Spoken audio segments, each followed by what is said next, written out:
So we're going to attempt to try and do some flipped lessons for this unit just to provide us with some more in-class time to work on some um, different assignments and activities. So this week you have two chapters that we're kind of covering as far as AMSCO is concerned: nationalism, economic changes, or the market revolution. And they really do go hand in hand together, discussing the economic changes that have occurred through 1816 to about 1848, though there is going to be some content that is addressed post 1848.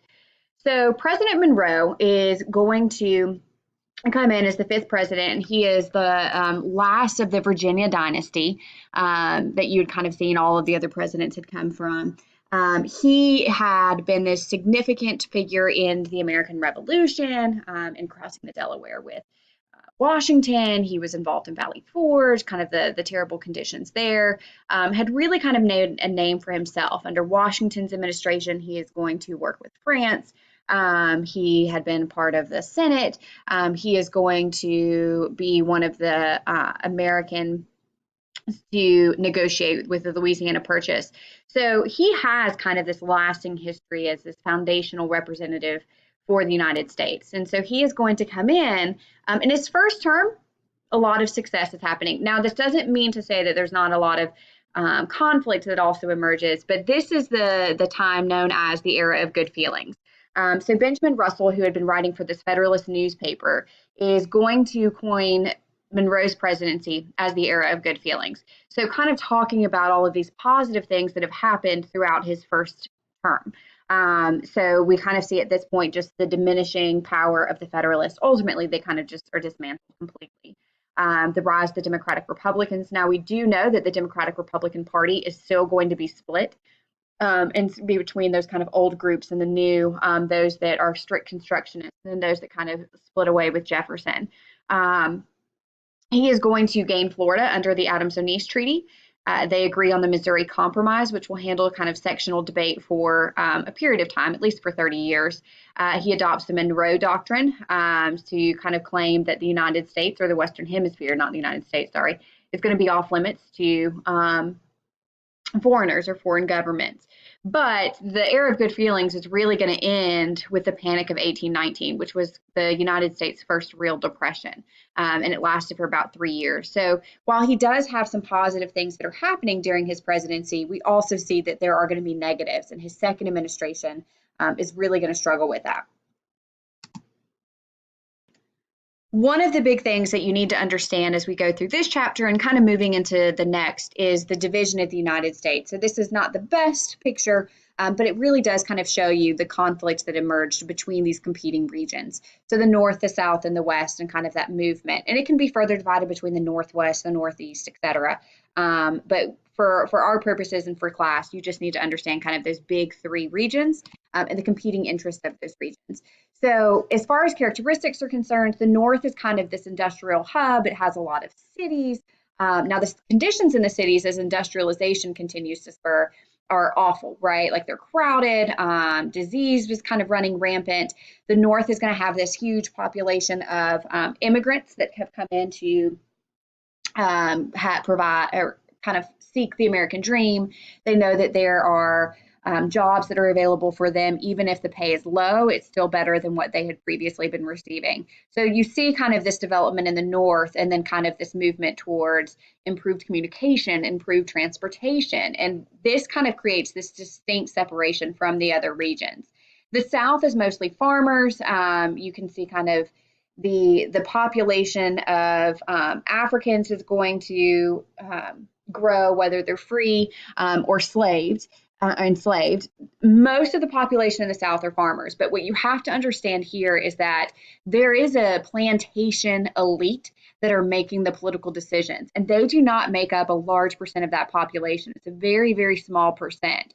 The actual percent of the population that owned slaves was like a quarter of people living in the South. So it really wasn't this stereotypical, I think, understanding of like, oh, well, everybody in the South owned slaves. Well, that's not true. And so I think, not history, but media has kind of portrayed it in that way. And then you have the West, which is where kind of these rugged ideas come through. These men that are going to have to move west and kind of really establish cities or regions in that new territory. So they're going to have to take down the trees and they're going to have to lay out the land. So really kind of these frontiersmen. But they are going to push for cheap land that is going to be made available to them. And this is going to cause some problems, which we'll get into. But they're known to kind of be self-sufficient. They do not have an education because almost everybody that's kind of living there, including children, are going to have to provide work for the home. And so where in the North you did see education, specifically kind of post 1830s for public schooling, you don't really see that in the West. There is kind of that distinction between those. But what we also see is this gold rush that occurs, and we're going to get into that in a later chapter when we talk about Manifest Destiny and kind of this movement west. But that's going to help spur kind of a population growth for the West. So in this chapter, there's a lot of discussion about a market-based economy. So 1776, we've kind of already talked about Adam Smith and the Wealth of Nations and his discussion on capitalism and what it really meant. And so what we see in the United States that develops is this push for an economy that is more so focused on supply and demand. What can we do? What do the people want? How can we meet those demands? And we see this big shift to commercial agriculture rather than subsistence agriculture. So this is where we're actually going to see that individuals are going to make more than what is needed for their family to make profit off of that. So we're actually going to be able to sell the additional crops that we have produced.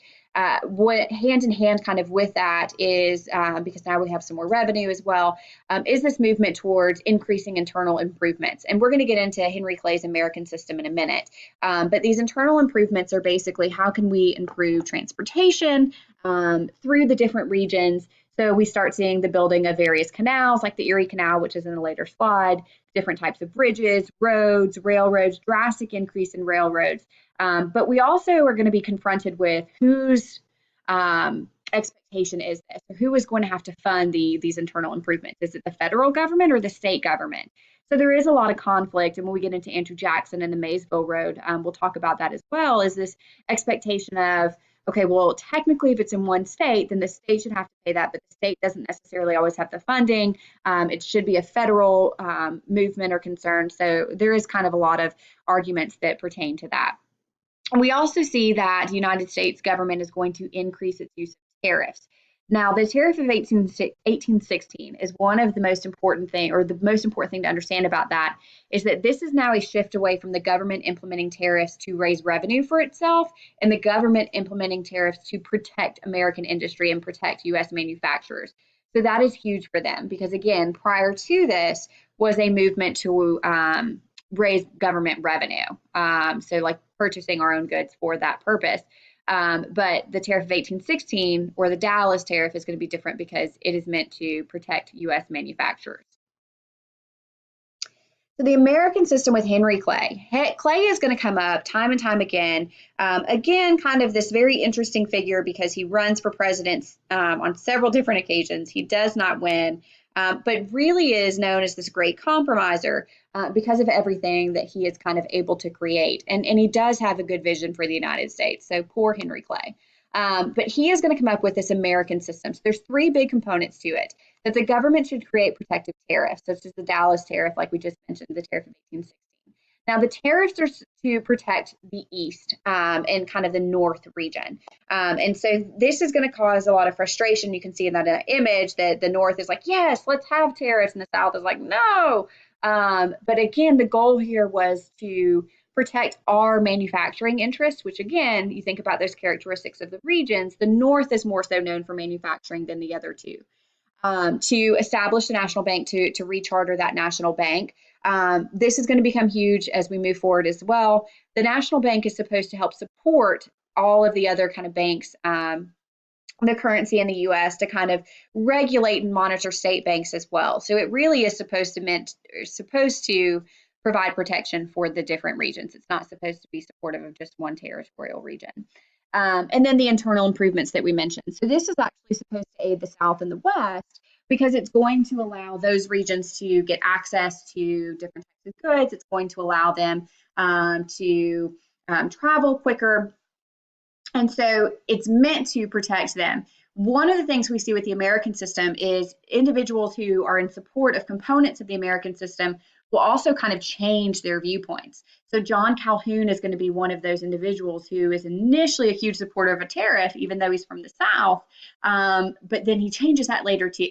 So kind of contradictory in understanding that system, but also very important because it is all designed to try and protect the interests of the American and moving kind of into this development of the United States. So again, some of those internal improvements. So we see the use of steamboats that are going to increase. So what we see is Robert Fulton and Robert Livingston are going to kind of develop the steamboat.